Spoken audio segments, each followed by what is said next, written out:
আসসালামু আলাইকুম। হ্যালো কলিজার ভাই বোনেরা, আপনারা সকলেই কেমন আছেন? আশা করি ভালো আছেন। ইনশাআল্লাহ আমরা অনেক ভালো আছি।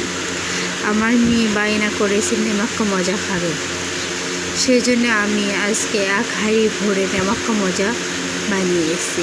এর আগে আপনি একটা ভিডিওতে দেখেছেন নেমাক্কা মজা ভাজি করতে। এখন আমার প্রায় সবগুলো নেমাক্কা মজা ভাজা শেষ। এগুলো আমি একটা বড় হাঁড়িতে নিয়েছি। দেখেন গাইস, এই বড় হাঁড়িটি ভরে আমি নেমাক্কা মজা বানিয়েছি, যদি আমার মেয়েরা মাসের পর মাস খেতে পারে, সেই জন্য আমি একটু বেশি করে বানিয়ে নিয়েছি। এটা বানাইতে একটু কষ্ট হয়, কি আর করা, আমার মেয়েরা খাবে, সে কষ্ট আমার কাছে কিচ্ছুই না। সেই জন্য আমার মেয়েদের আবদার পূরণ করার জন্য আমি একবারে অনেকগুলো নেমাক্কা মজা বানিয়ে নিয়েছি। দেখেন গাইস, এটা খেতে অনেকটা মজা লাগে।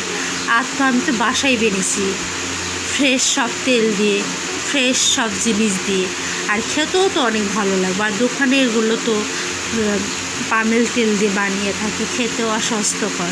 তা আমি প্রায় এই নেমাক্কা মজা বাসায় বানিয়ে থাকি। আর আমার ভিডিওটি ভালো লাগলে একটা লাইক করবেন, কমেন্ট করবেন, আর আমার পাশে থাকার জন্য বেশি বেশি করে আমার চ্যানেলটিকে সাবস্ক্রাইব করবেন। আল্লাহ হাফেজ।